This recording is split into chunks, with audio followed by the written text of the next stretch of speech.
love it here in the city. Our heart beats stronger. The NHL playoff picture is still up in the air, but here in Winnipeg, fans are confident the arena will echo with the sound of white noise again. Let's go! Go, Jets, go! Winnipeg is back in the big leagues and over the moon.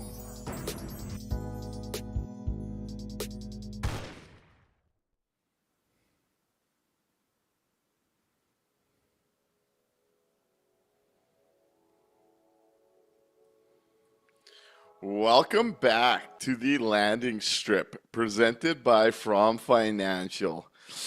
On a night that I imagine is going to have a lot of people feeling pretty disappointed. I know I am after this one, after the Dallas Stars open the door wide open, finally taking a loss during this fraudulent run of theirs against Pittsburgh this afternoon. Thank you, Crosby.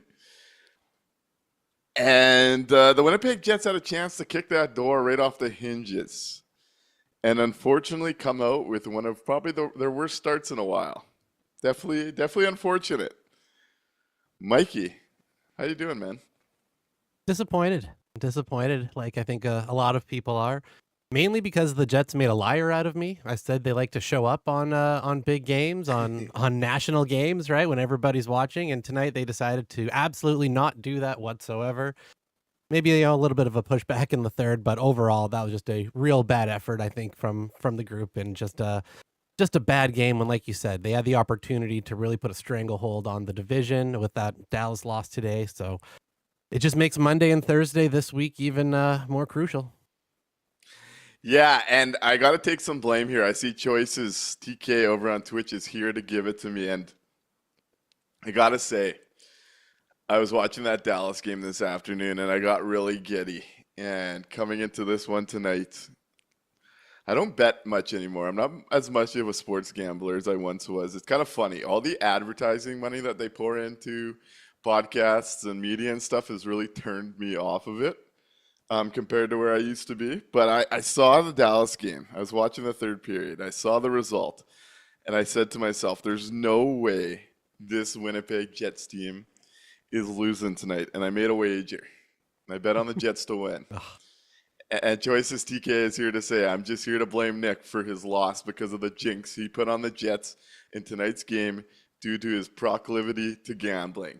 And I knew as soon as I made the wager, I made a tweet kind of hyping up this show and that we'd be talking, and I was feeling good about the Jets. And I'm kind of the guy on Twitter, people get worn out with me not feeling good about the Jets. And every time I feel good and I decide to throw where my money, where my mouth is, it blows up. I got to wear some blame on this night. I really do. I'm not normally one to believe in jinxes, but this one seems to be pretty cut and dry. This one's on your shoulders, man. I don't know what happened. Let's start here. Actually, I like where two of our YouTube comments go. Let's start with a different perspective on this game a little bit. Steven Kaczorek says, "What is it about Utah? .. And John Chan says, "That's now two poor efforts by Jets versus Utah. What is it about Utah that brings out the worst in the Jets?" And I'm curious your take on this because the Jets have really struggled with Utah. Yeah, I noticed one of the media guys pointed out, I think it was Mike McIntyre on Blue Sky, that the Jets have played 6 periods in Utah total, and 5 of them have been, absolute dog shit. I don't think he used that term. That's my term for it there, but you get the vibe, right? They have not played well in Utah whatsoever. So I think there's a couple things kind of at work there. The biggest thing it feels like is the speed, right? Utah's definitely a team that likes to attack with speed. And when we're playing in Utah, they're getting that last change. So they're able to really capitalize on the matchups and really attack the Jets where they're lacking foot speed. And I think a lot of that was on display tonight and in the previous game. Yeah, I see Doug Henderson goes that way too, saying Utah HC plays a very fast game. In Ehlers We Trust also says Utah will be a contender in 2 years, and I do think they are coming quick in this loaded Central Division. But yeah, that's where I tend to fall as well.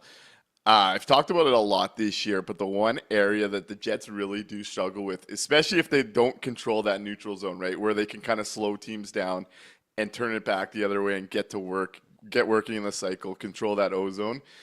Utah just has so much speed and puts the Jets on their heels. And the Jets did themselves no favors in this one, especially in those first 40 minutes.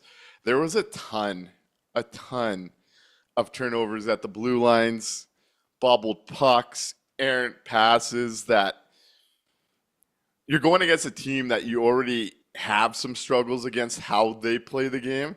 And then you fed into that a lot by not managing the biscuit and taking care of your own business.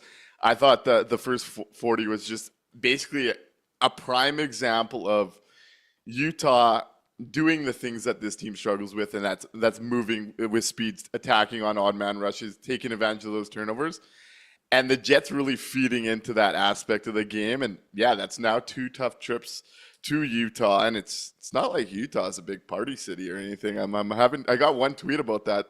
Do you think the Jets went out? And unless there's a soaker bar down there, I don't know what they would have gotten up to at Utah. Man, I told you, and our good friend over on Twitch, Harrison, says, distracted by all the hot Mormons. I'm telling you got to go watch The Secret Lives of Mormon Wives. The Jets may have been getting up into some crazy shit. You never know. Choices TK says that Utah team finally has a home ice advantage, and it shows. And that's the one thing I actually took out of. Obviously, they can't fill the barn right now because of all the obstructions, and they're going through a massive rink renovation. But that crowd was clearly engaged and into this one, and that's something that's definitely lacked for that franchise, dating back to the Phoenix side of things. And we heard them getting on the refs a couple times. I did think this was a game where both teams are probably leaving pretty disappointed with the reffing in this one. I thought early on there were some soft calls both directions, honestly, and I don't think that's the difference in this game, so I don't want to lean on it. Yep. And then the whistles completely went away in the third period. It was a really odd one where there was soft penalties early, and then it was just time to not call anything. Yeah, and I think both teams have a claim on this one, so I don't want to lean into that on the loss, because the blunt reality is the Winnipeg Jets did not show up in this hockey game looking ready to win a hockey game. From the first minute, it was a real sleepy start for this team. That first period was one of their worst periods this year. Yeah, this is one of those times where two things can be true, right? The refereeing in this game was absolute dog shit, and the Jets just weren't good enough to win the hockey game. Both things were true. The refs didn't cost them this game. So if you ever see some of that going on right now, it's not true. The refs didn't cost them this game. They were just bad for 40 minutes straight through. And yeah, both teams have a claim to be kind of pissed off at the reffing in this one. We're just, they had an opportunity to, like you said, to kick the doors off and really take a stranglehold. I guess if you want to do the glass half full side of things, thank God the Pens won. The fact that it isn't going to make things worse today, right, for the Jets is exactly. So, there is that side of it. Missing a whole bunch of guys from injury right now. One of them, Nick Ehlers, is the exact foil to what you need against a team like Utah. So Gabe Vilardi is, we had a nice movement on the top line, and we'll get to that, I'm sure, in a few minutes here. But on the power play especially, I really feel like they're missing Gabe Vilardi's presence net front. So it's little things like that, right, where there's just a whole bunch of things that have kind of piled up, and it just wasn't going to go our way today because, for 40 minutes, that was just a bad effort. Hey, and that's going to happen over A2. In this moment, it feels tough knowing that just how good this Central's been, knowing that this race is coming down to the wire, and knowing you had the chance to really kick those hinges off that door tonight against a team that gives them a lot of trouble, but a team you also expect them to beat. I will say, and you touched on it, there's some pretty big injuries right now with this group. HH Living Local on Twitch says Jets lineup is also a bit beat to hell right now, missing your number one transition guy and a huge PP guy. A shakier blue line is just no bueno against this squad. And never thought I'd say it, but I am definitely starting to miss Neil Pionk a little bit on that back end. That might be a little bit of graduation goggles. That's missing the good, forgetting about the bad, but they definitely do need that mobility on the back end right now. And if we can get Pionk back and keep him in some positive situations, it's only going to be a good thing. Because it was a rough night on entries for the Jets for sure. What's interesting too in that first 40 where it's clear that Utah was the better team. I thought the Jets had a couple of quality shifts towards the end of the first. And then towards the end of the second, and they rolled that into a quality third. I did really like the response. And it's funny to say, but at about the 15-minute mark, I genuinely still felt like the Winnipeg Jets were going to come back and tie this hockey game. You had seen them really start to put together multiple quality shifts in a row.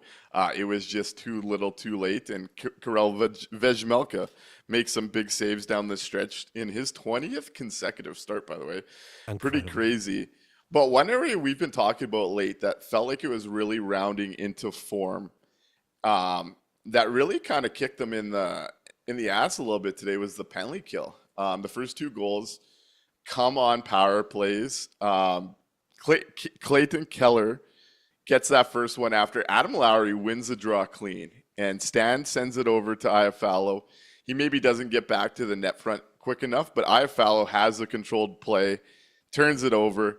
That puck ends up on Clayton Keller's stick in the back door, and it looks like Helly didn't get the strongest push off the post, and he gets beat 5-hole there.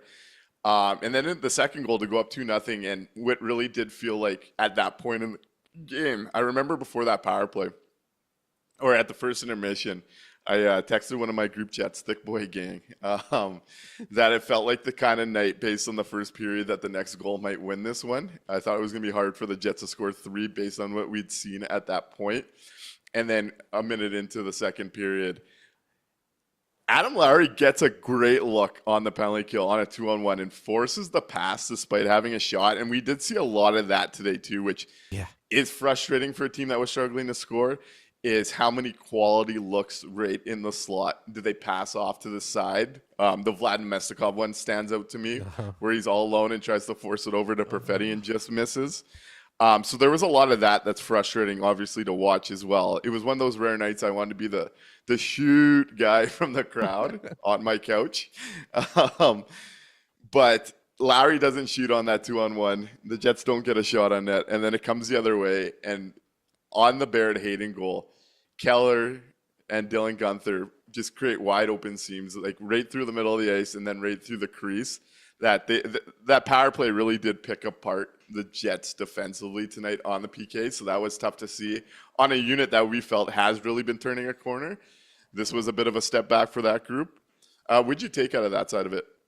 Yeah, on the first one specifically, DLabs25 over on Twitch points out that it's Sandberg taking that penalty. So that's taking him off of that penalty kill unit there, which, again, we've talked about has been a lot better lately. And it just, Utah was really able to kind of pick their shots on it on both those goals there, especially on that second one with, Dylan Gunther. That was a real nice pass to find Hayton there. So it's frustrating on a night where you want that penalty kill to keep progressing to try to keep the Jets in this, because Hellebuck makes a bunch of saves in that first period and part of that second period as well to keep it still at 1-0 and at 2-0 pretty close, right? It could have been 4 or 5 easily at that point if not for Hellebuck. So yeah, it's frustrating that it was the penalty kill that really kind of is the leaky faucet at early on there to kind of put the Jets down early in the first and early in the second. Yeah, and now we'll be paying attention to a big divisional game tomorrow as Minnesota gets Dallas on the back half of a back-to-back. And that one has implications for the Jets either way, given Minnie fighting with the Blues in that wild card situation. And now Dallas still hanging around just enough to make this a conversation. So I guess if you're not doing much, the Minnie versus Dallas game might be much needed watching tomorrow. Yeah, that's one to keep an eye on for sure. That's huge for where this is going to fall out and, potentially who the Jets could be playing. So there's a lot of bad in this one. And I think Julian on YouTube sums it up perfectly, saying that was a poor effort following the win in Vegas. And if you listen to this show last episode, I felt the Vegas game might have been the most impactful win just because of who it was against, the stakes given the Dallas win, and just how much they dictated that game. End up getting a shutout with Comrie and net. I thought there was just a ton to like in that Vegas game. It is really disappointing to see them come out of the gates so slow in this one. Now, I do think that they also deserve some credit for how they did push back in the back part of the second and definitely most of that third period. And that's not nothing when you're missing a guy like Ehlers, you're missing Velarde.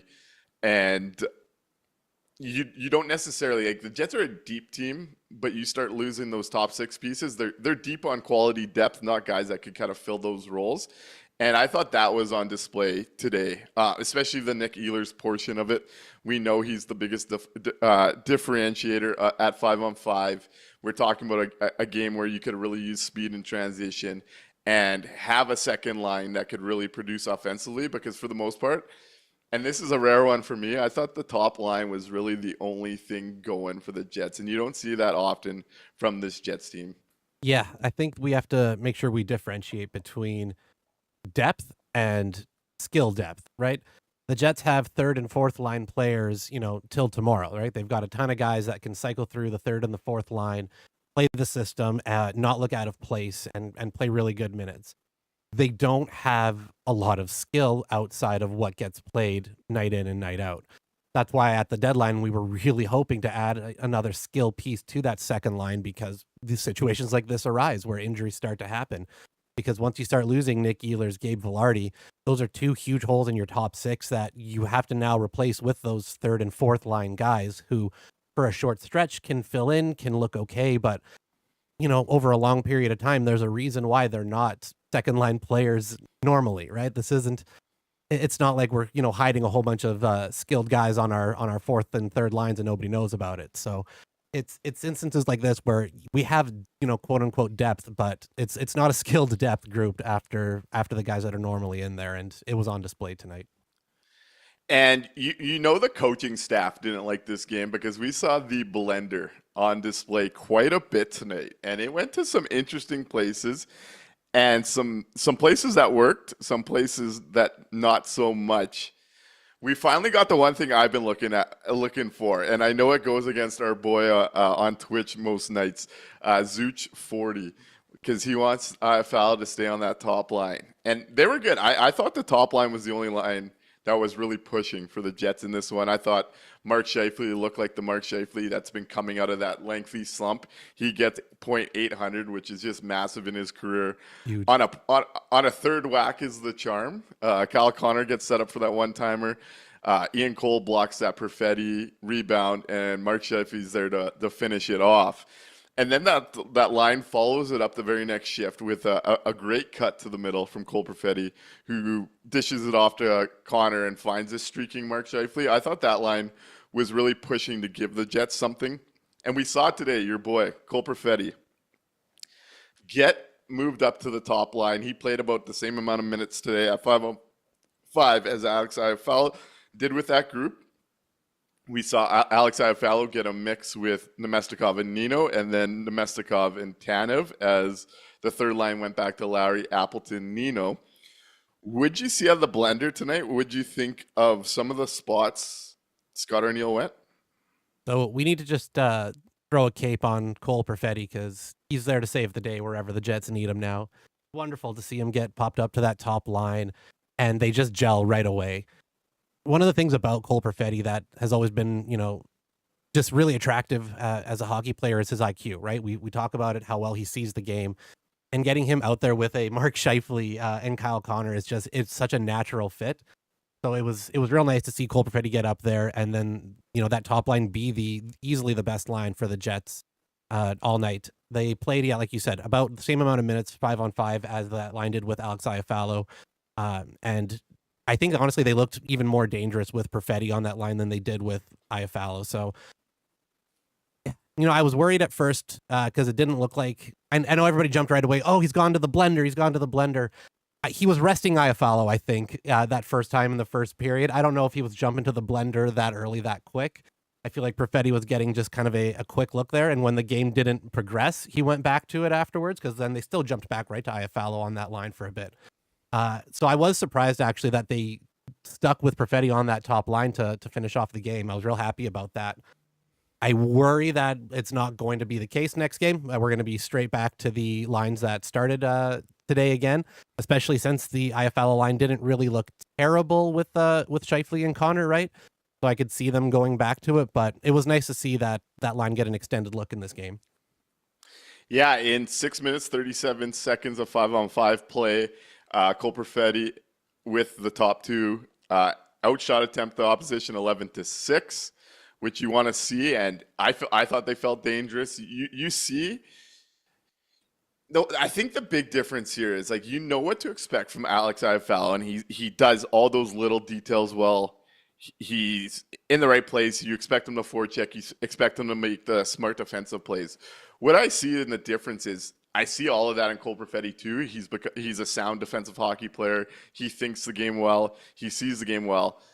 But he's also so much more of a gifted offensive player and thinks the game alongside Kyle Connor and Mark Scheifele, and that was creating some of those openings once they got to the O zone that I do want to see some more of it, because as I've kind of said, I want to see Cole Perfetti with those two, and I want to see Nick Ehlers with Lowry and Iafallo as the second line and try and make Nino Nemestikov and whoever work as the third. And I really liked what you were creating while you were down and pushing from that group. Cole Perfetti's been one of their best players since Four Nations, and you get him out there with the two guys you believe are the best, even if I would have some disagreements on it. And I thought they were dangerous. So that's a look. I think coming out of this one, as disappointing as it is, I think a win for me would be if we see Cole Perfetti start next game with Kyle Connor and Mark Scheifele. I would love to see it. However, the way that this season has gone and everything up to this point, it definitely says to me that they're going to go back to the lines that we've had to kind of go up to this point. But I'd love to be wrong on it. I haven't been yet with this one, unfortunately, but I have a bad feeling we're going to go straight back to Iafallo to start on that top line next game. A couple comments. I saw Green Pastures over on YouTube said, no Ehlers or no Velarde can't mean that Connor and Scheifele play 22 minutes if you're going to be successful. Those guys are at their best when they're not being leaned on. Keep the lines rolling, which has been a big aspect of the Jets' success this year. We've talked about it a lot. Lately, they've been playing at 5-on-5, similar to the Lowry Ehlers line at just under 10 minutes. Today, they get over 12, which is a big gap that when you don't have the depth to kind of keep things rolling. Yep. Green Pastures also says, you mean JAD isn't the answer? And our boy Mo says, at least call up a guy like Lambert who is some sort of offensive upside as opposed to just moving a fourth liner up. So on this, JAD just doesn't do much for me.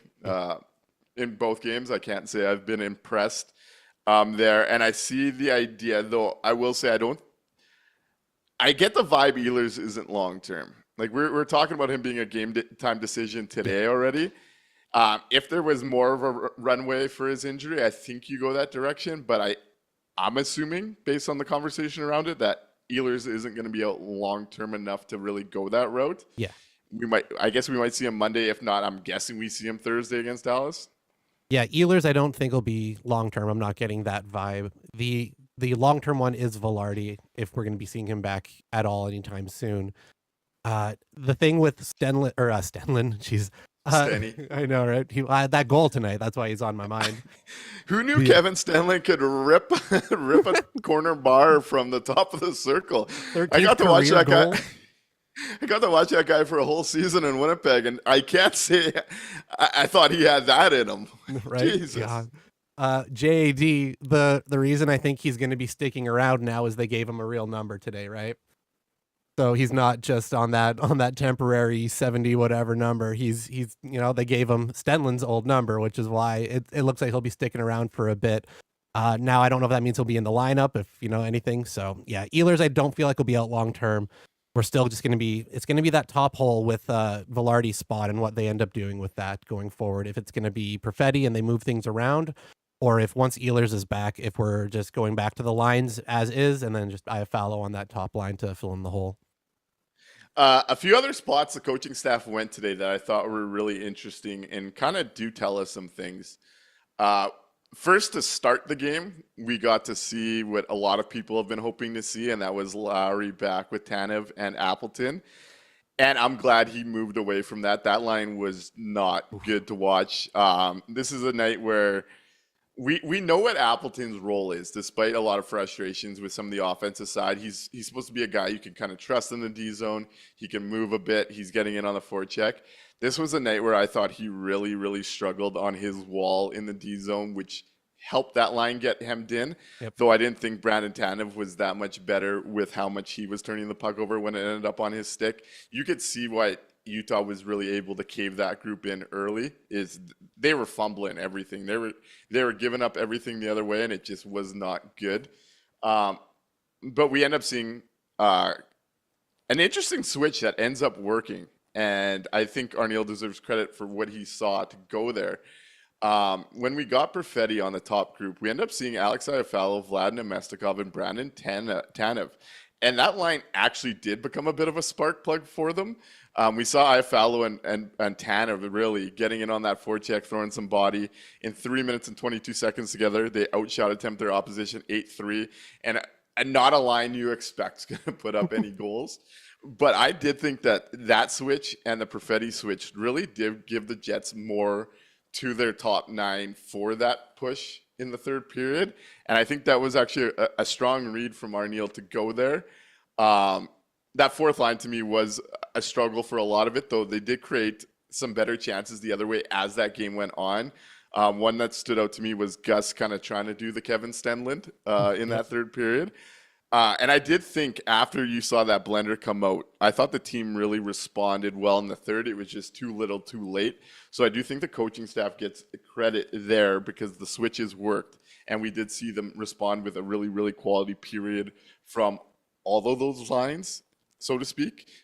What else I found interesting, and it kind of plays into the conversation of the 6 D-men coming into the playoffs, is when this team was down, and I like this from the coaching staff as well, we saw a lot of Miller-Morrissey in the third period, with the Mello playing a bit less with the Stanley pairing. And as you're chasing offense and Miller's bomb could be a bit of a weapon, I'd like to see that kind of change in game like that. Yep. Josh Morrissey, too, I thought had a really, really solid third.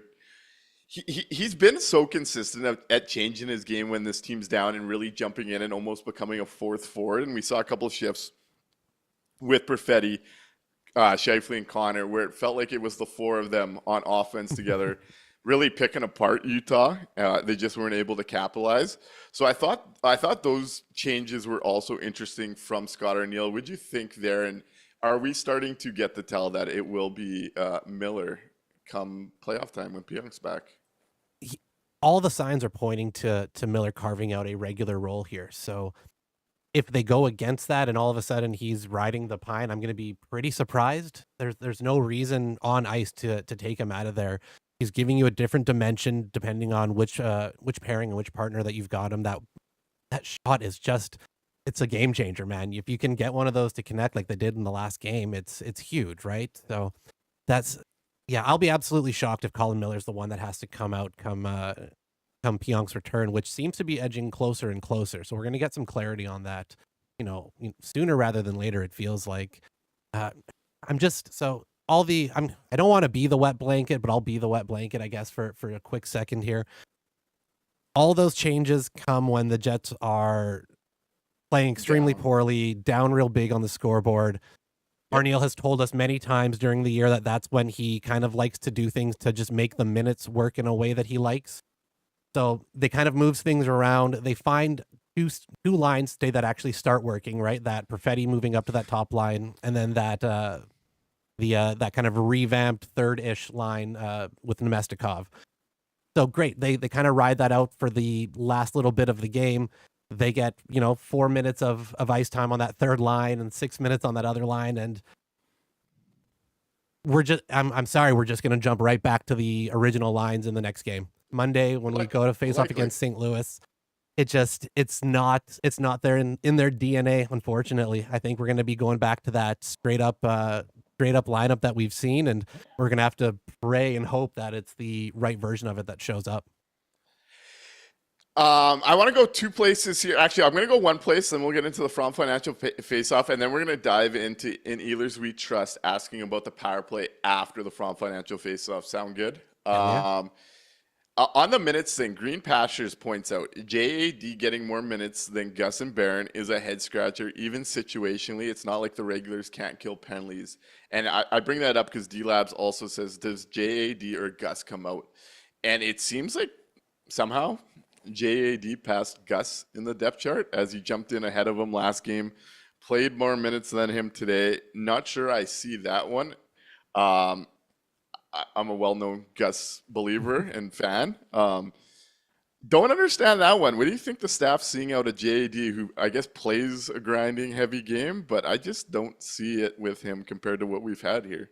Yeah, it's real strange. Gus has been in that spot the majority of the year over Anderson Dolan. He's got size. He's got all the things that our Neil wants. I'm not really sure why all of a sudden that JAD's jumped up ahead of Gus, because at the moment, yeah, it looks like the first forward to come back will be Ehlers, and it's going to be Gus that'll probably pop back out. So it's weird. Gus has been kind of on the outs all year, right? They've preferred Kupari to him when healthy. Now they're preferring Dolan to him. They rather move Barron to center than play Gus. So it's, yeah, he's got a little bit of that. Barron's been good up the middle. Barron's been good up. It's not that Barron hasn't been good. It's just that the fact that they decided to move a winger over and try that out over playing Gus, who's been playing center at that spot for quite a while, right? It's, I don't know. He's got that little bit of that Heinola on him where you go, nothing on the ice says you shouldn't be playing, but you're not playing. Let's go to the From Financial Faceoff, and then I want to talk about the power play. Yeah, let's dive into it.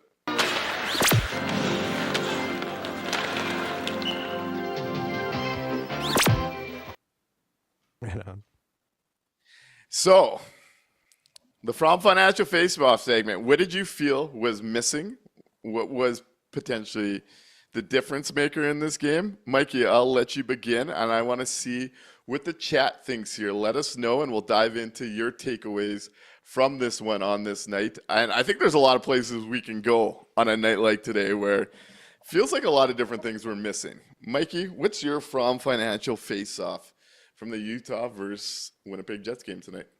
So I'm going to zero in on something that we just kind of touched on briefly here. It's the addition of Cole Perfetti up to that line with Mark Scheifele and Kyle Connor, and then letting them create that kind of revamped third line. The in-game adjustment is good. It worked. We saw it, and it's frustrating that I don't think we're going to be seeing it carry over to the next game. You're seeing Arneal have that the ability to identify this in the middle of the game, right? That it's not working.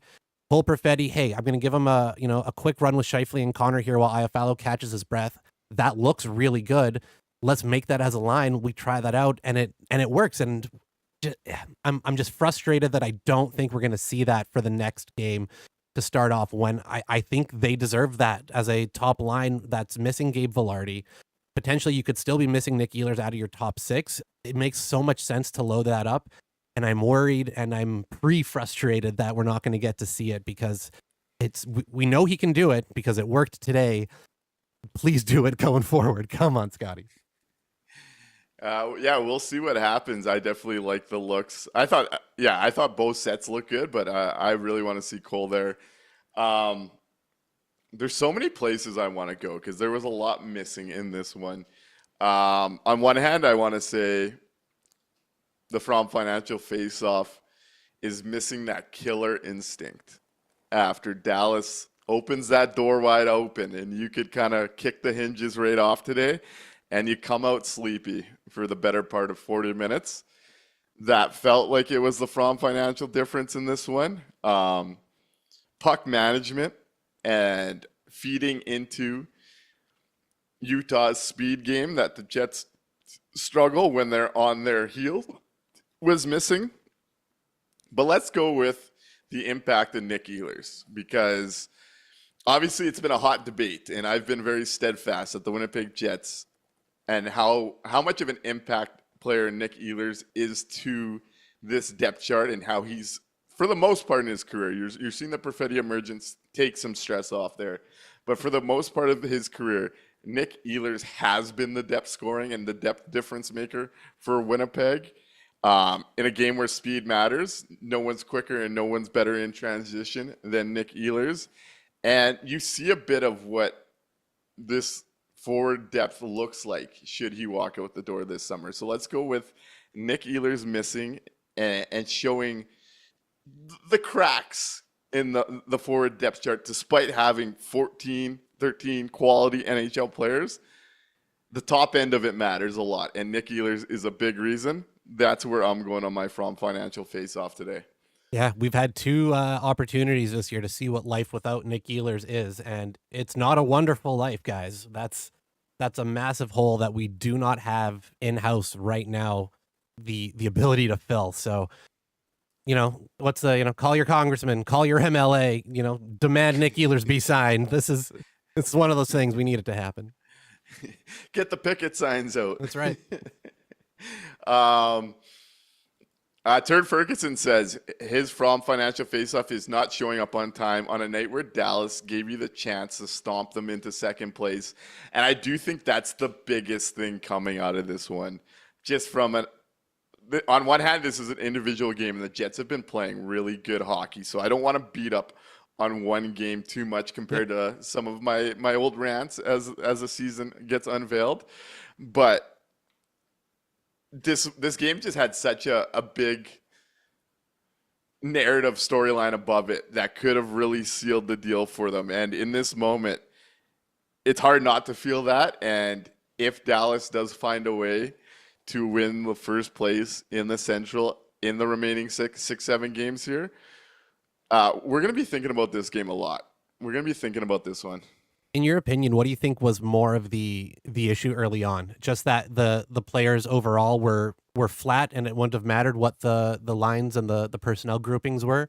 Or do you think if they start off with a Perfetti top line, that Nemestikov line together for the entire game, do you think that makes a difference? Not much. No, Not much. They came out flat to just in terms of their play in general, right? Yeah, I can't put it fully on the coaching staff on lineup usage and stuff. I thought this team was really flat out of the gates. A lot of individual puck management mistakes, especially at both blue lines, which create nothing but havoc in the wrong way. This to me looked like a team that wasn't prepared coming out of the gates. That kind of maybe they looked at that Dallas score and said, hey, we could afford to glide through this one. It's going to be an easy night. And it came to shoot them in the foot. Yeah. Couple more From Financial faceoffs. T. Conapoli says his From Financial faceoff is Jets' emotional letdown after seeing the Stars lost, which kind of plays into what I was just talking about as well. Yep. Chase's From Financial faceoff is it seemed like discipline slowed them down early and set the tone for the rest of the game. 3 in 1 period is too many on any night. And I like this takeaway from Chase. Yeah. Because I was even thinking about it after that third penalty going into the intermission. How often do we see the Winnipeg Jets team take 3 penalties in a game? Like, the one thing I do think the Jets have been this year is very disciplined. And that first period, they take 3 in 1 period, which I think also plays into the sleepiness, the turnovers. Utah's just piling on the pressure, and you're just in react mode at that point. But I think Chase really sums it up nicely with the lack of discipline, because we know how disciplined this team has been, and we've been talking about the penalty kill rounding into form. Typically speaking, it's like a 2-for-2 night or a 1-for-1 night, right? They did 3 in 1 period, and a lot of it was Utah putting them on their heels, and a lot of it was the Winnipeg Jets giving it up for Utah to do that. So I do think that played in here well, quite a bit as well. Yeah, it's hard to build any type of momentum, any type of just repetition when you're constantly going to the box and you're constantly having to defend on the penalty kill. So that's a big part of it, right? So yeah, absolutely. D-Labs 25's From Financial faceoff is the Jets didn't play with speed. When they did and moved the puck faster, they created a few more opportunities. Just couldn't do it all night or keep up. Too much soakage last night. And it did look like a tired, sleepy group to start this. And once they did find their legs, and I thought it started to turn over a little bit at the end of the second. Scheifele gets that early goal, and it kind of turns over from there. Like I said, there was pushback in this one, and I do think the third period was a real strong one. Enough to win the game where it really mattered on the old deserve a win-o-meter after a strong third. But yeah, it was one of those where they were just too late waking up after soaking it in all night. Yeah, they've got 2 huge games this week, right? You've got St. Louis and you've got Dallas this week. There may have been a little bit of looking ahead, trying to take it easy to go through this one. and then realizing late into the game that shit, we're way behind. So yeah, like you said, I'm not ready to beat up on them too hard on this game. I'm willing to kind of toss this one in the trash and move on. So many guys missing. Like Matty Wynn says, his From Financial Faceoff has definitely felt the absence of Nick Ehlers this late into the season for sure. So if you get Ehlers back next game, the lines feel a little bit better. Your effort probably feels a little bit better, and a big win against St. Louis will absolutely erase any bad taste from this game for sure. As Ethan KPM calls it, a calculated, half-assed effort. And Frosty Winnipeg says, let's hope Mr. Hyde shows up on Monday. And let's hope that indeed with St. Louis coming into town. Choices TK says, this game and the Buffalo game are games we're going to look back on. And I had this take in one of the group chats I'm in on Twitter with a bunch of Jets fans. And I got to say, I just have trouble looking at that Buffalo game in the same lens as this one. There's games where you dominate and get the goaltending seals it, or you just can't finish. And I have a harder time putting that on the losing team, which I felt that Buffalo game really was. For me, this was a whole different ball game in that respect, where the Jets didn't earn this win. They put a nice 20 minutes together consistently, and it was a little too late. Whereas the Buffalo game, I thought they put together a full 60, and it was just the way the sport works sometimes. Yeah, it goes that way. Sometimes you get goalied. Sometimes it's just a piss poor effort. But I think kind of maybe what Choices is getting at is, on paper, you look at those two teams where they are in the standings, where the Jets are in the standings, and go, those are 4 points that the Jets right now would kill for, right? That the Jets absolutely require to kind of put themselves away from the Dallas Stars who are trying to breathe down their neck. So when you break down the games individually, I agree 100% kind of with your analysis there. But I see where Choices is coming from, that on paper, man, to not have 4 points out of those is real frustrating. Yeah, I see what you're saying. As T. Kona Pauly puts it, he's got a couple good ones here. Jets' first win in Vegas was costly. #Peelers. They went to the landing strip themselves that night. That's right. And he also says, Jets just setting up the landing strip for a huge watch party Thursday, April 10th at Dallas. And man, I'm excited. The response we've got, I think we're gonna be filling up that lounge. Very excited to hear from a lot of you. Very excited to meet a lot of you on Thursday in a game that very likely at this point decides who wins the Central Division. We will be at Dallas, soaking it all in with all of you, and I'm looking forward to it. Talk about a perfect timing for this to all unfold. Yeah, and not the Mormon type of soaking. Don't worry, guys. We're not doing that night. But definitely, it's going to be a great time. So if you're able to come out and join us at Dallas, send Nick a DM, see if we can get you in. And you can either come cry with us while we, watch the Dallas Stars beat us, or we can celebrate while we beat the shit out of the Stars. I think it's going to be that one, to be honest. I like the Jets in that matchup against the Stars, especially if Nick Ehlers is going to be back for that game. Fingers crossed. So, come out and join us.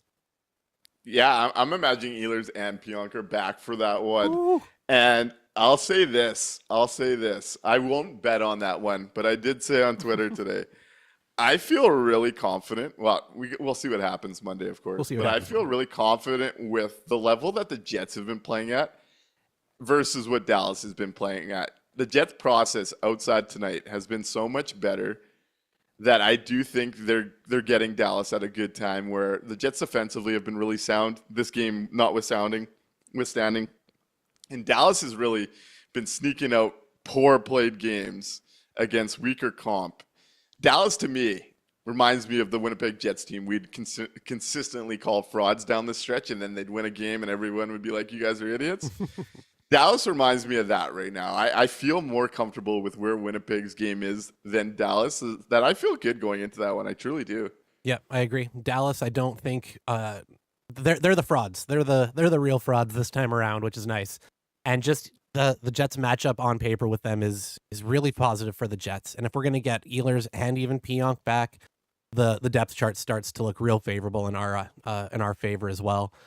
The Monday game is the one I'm real worried about, to be honest. I'm more worried about playing St. Louis on Monday than I am about the Dallas game. I like the matchup better against Dallas. So It's going to be interesting. Dallas also does play Minnesota tomorrow. So again, we talked about that earlier, right? Make sure you guys watch that game because that's going to have huge implications on where this could go. Because if Mini wins that game tomorrow, that makes our job a little bit easier. Yes, absolutely. A couple of takes here. Julian says, it's quite sad that I got the sense the game was over as soon as the game was 2-0. You just don't get the feeling that they could come back. I want to see the effort they showed in that Leaf loss. And then Ethan KPM presents the opposite side, saying, I sit back very confident. We have every chance and have been right many times this year. He also says, but more than ever, we get down in the first, maybe even still 2 by the second. I think tonight was an example with how the game was going that I felt more in tune with Julian on this night, just from the Jets' effort perspective. And then still, after Mark Scheifele scored that goal to make it 3-1 and seeing that push, I did feel like there was a chance that they come back and tie this game tonight. If the Jets get down 2, are you of that same mindset that you feel like it's hard for them to come back and that they're kind of out of it? Most nights, no, to be honest. Most nights I'm actually, when they're down, I'm still kind of counting that they're going to be able to kind of find a way to make the game interesting and kind of claw their way back into it. Tonight was an exception. Tonight, just the way that the game script was going, the way they were playing in those first 2 periods, the way that those goals happened at the very beginning of both periods, it took the wind out of the sails for me right away. And even with the Scheifele storm back and the change in the lines late, I still didn't have the feeling that they were going to be able to do it just felt too late. They were playing well enough to do it. Like if that game goes on an additional period, right? If we get 4 periods, yeah, they may have been able to tie that one up. It came a little bit too late for me in this particular game. But no, most nights I'm actually still riding that early season vibe of they're kind of in every game. I agree with you, and I agree with T. Conapoli here saying 55 was buzzing. I thought this was another strong night from Mark Scheifele, who gets his 800th point. He's 2 away from 40, which I predicted he was going to get to when it was asked earlier this week. I think they're going to have 2 40-goal scorers, so it would be nice to see KFC put one in here soon just to make that a surety. Yep. Let's go to the power play, and then I'll go to Phyllis's comment here. But earlier in Ehlers We Trust, asked what happened to our power play, and I'll listen to some thoughts from you on that before diving in. This has been a really tough stretch to kind of figure out where the problem is, right? Is it just that we've lost the personnel from those units, right? That had the the repetitions, that had the flow together. Is it that the individual players aren't doing their jobs anymore? Have they forgotten the system? Are they not executing? I've kind of gone back and forth a little bit, and I think I've mainly settled on the fact that we've lost so much of the groupings that started off so hot, just because of, like I said, injury and just the way that they've had to move things around. I don't know. I honestly don't know which one I've landed on. It's tough. I don't know. I'm honestly at a bit of a loss why it's not working. If it's just that the guys aren't there, or if they're not executing. I've long believed Gabe Vilardi is the key piece to Winnipeg's successful power play. We saw it last year when they kind of figured things out in the second half. We saw it at the beginning of this year that losing him was going to be tough for this group. He becomes the focal point with just how much of a creator and threat he is, both on top of the goalie and in the slot. And he's so good at creating out of the corner too. Like, I feel like he opens up the options for everybody else. And then you add the Nick Ehlers piece, where Nick Ehlers wasn't on that successful power play last year, but he's been on the version that's been one of the best in the league most of this year. And what his role is on that group is to be that support guy, move around, and create those 2-on-1s all over the ice. So I look at the power play right now and look at the idea that the loss of Nick Ehlers and Gabe Vilardi is a huge aspect to this, because then they go back to being reliant on the Morrissey, Connor, 55 setup at the top. And I don't see them as dangerous in that setup. I look at Kyle Connor as a guy you want to get to and have him as like the 3-and-D scorer. Like, if you're looking at a basketball term, Yep. I don't look at him as the guy you want to be creating off of. That being said, today I did think Especially I believe it was a power play in the second period. It might have been their third power play of the day.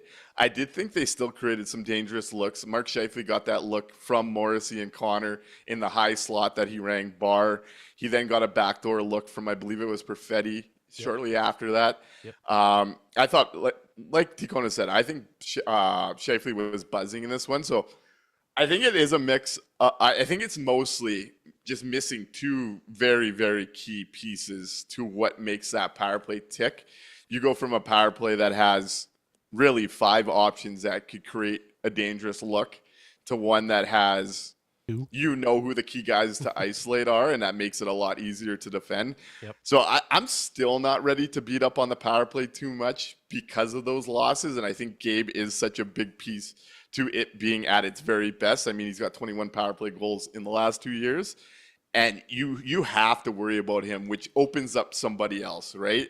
So I do think they're kind of an easy group without the talent right now that's missing from the lineup. Now you still want to see them obviously create more in those situations, but I do look at that missing element being a very big, very, very big piece, and we should expect them to get it back.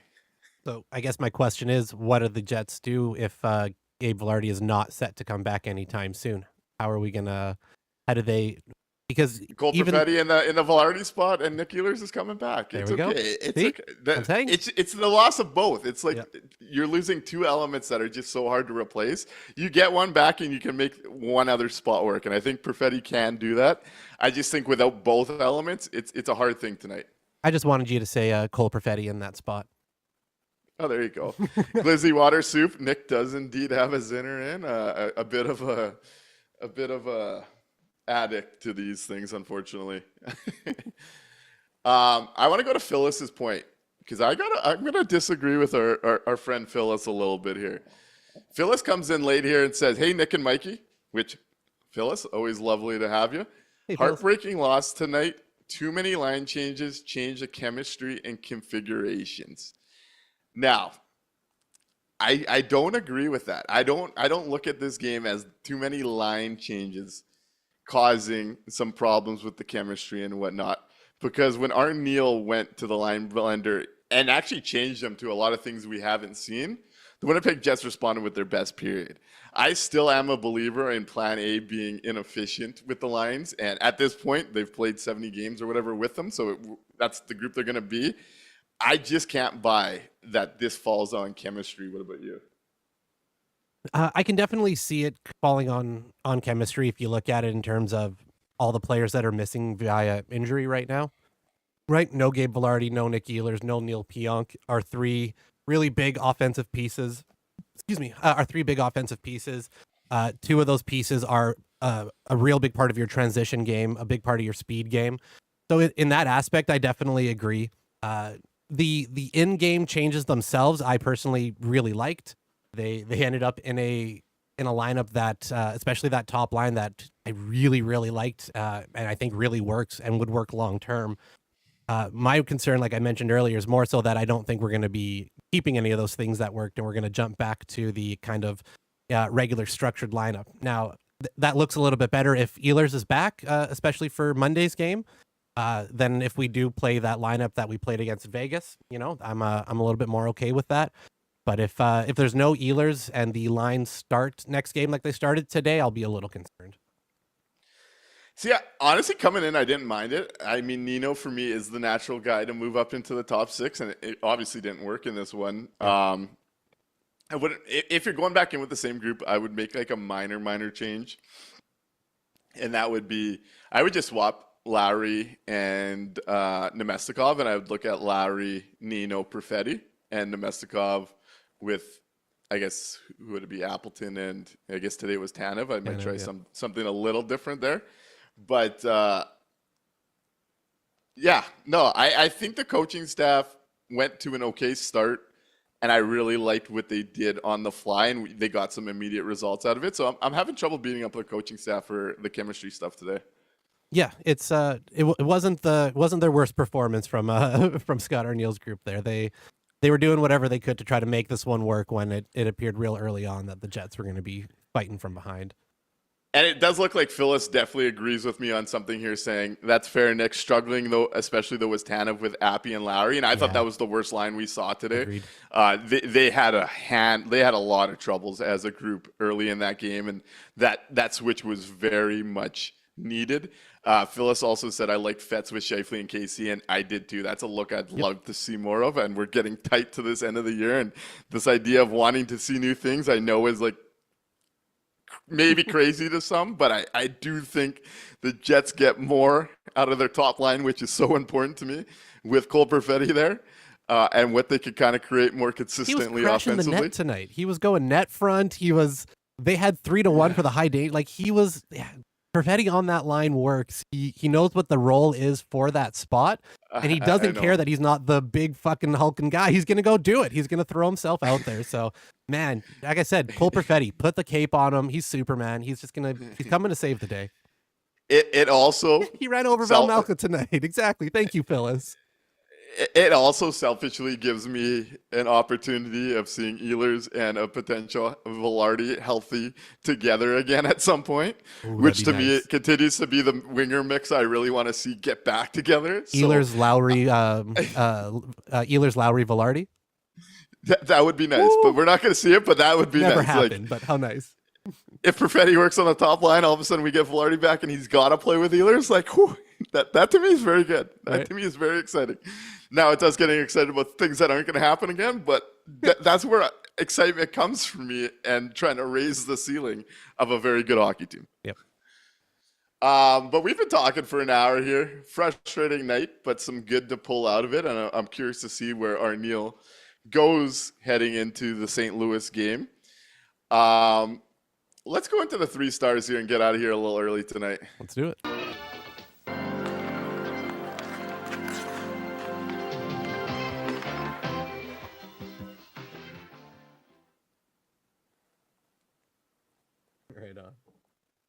Right on, Mikey.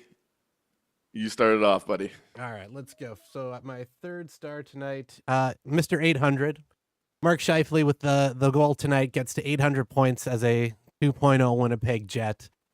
He's creeping up real quick on that all-time list for players playing in Winnipeg. You know, he's hunting down Ducky's record. So it's I'm giving him the 3rd star. They need more points from Mark Scheifele at going forward and in the playoffs. So it's nice to see him getting one here tonight.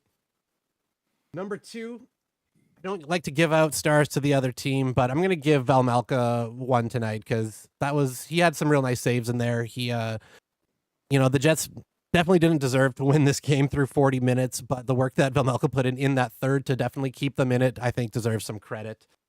But I'm going to make him share that one with Connor Hellebuck, who is going to probably get a little bit of shit maybe from some areas of the fan base in this one for maybe one of the goals, but I think Connor Hellebuck gave them even any glimmer of a hope early on when, that 2-0 could have easily been 3 or 4-0. So I'm going to make the goalies tonight share that 2nd star. And I've ranted and raved about him all night. He is Superman. He's going wherever the Jets need him to help out. Cole Perfetti, number 1 line. Cole Perfetti, number 1 power play. Cole Perfetti, number 1 star, baby. I think you're getting a little too extreme with the Cole Perfetti stuff to give him number 1 on this night. Jeez. Okay, so I'm going to go. Where do I want to go on this night? Let's go number 3 star. I'm going to go steady Alex Iafallo. Hey, hi. No matter what line he ended up on, that line was looking strong. I thought he had another solid one in this game. 2nd star, I'm going to go with Mark Scheifele. I thought he was the Winnipeg Jets' best player on this night. He was really driving. He was really trying to get this team back into it. And that's the version of Mark Scheifele I want to see. And I think you're seeing it come back into his game at the right time. So I'm going to say Mark Scheifele, number 2. And I'm going to go Karel Vejmelka, mostly because of that 3rd period. He made some big stops as the Jets were pushing. I think you could have gotten a lot of places with Utah in this one. I thought Nick Schmaltz had a nice night. Dylan Gunther had a nice night. Yep. But let's go Karel Vejmelka. I find it interesting you went Helly. And this is an interesting one for Hellebuck because I think you want him to have that Stenlund goal back. You don't want to you don't want to get beat clean by Stenlund. But he did make so many saves that were quality to keep this one alive. I think of that 2-on-1 with Stan chasing down. I forget who it was, but the rebound comes out to Clayton Keller. Big stop there. Miranda. Nice to see you in the chat, Miranda. Says, you might say Mikey is pro-Fetty. I think this was a good showing for Connor Hellebuck. And I also think like the Stenlund one that puts this one out of reach is one that he wants back. Let's answer a few more questions that I see have come into the chat on the way out. In Ehlers We Trust says, who's on the third? Nino Barron and you're forgetting Vlad and Iafallo, my boy. You're forgetting Vlad and Iafallo. Could we bring up Lambert? I just don't see that one happening. No. He hasn't had the season I think they wanted in offensive terms from him to bring him up right now. So, no, I don't think we'll be seeing Lambert anytime soon. But, hey, we thank you for the crowd being here this Saturday evening after a disappointing showing. We'll be back for a big one against the St. Louis Blues Monday and an even bigger one in person at Dal's Restaurant Thursday versus Dallas as this chase for first in the Central continues to pick up. Thank you for being here. Tell a friend. Be a friend, tell a friend. Let them know about this show. Throw us a like, subscription, anything like that. And we'll be back Monday to talk about the St. Louis Blues versus Winnipeg Jets game. Thank you. Remember, it's the landing strip for your Winnipeg Jets post game.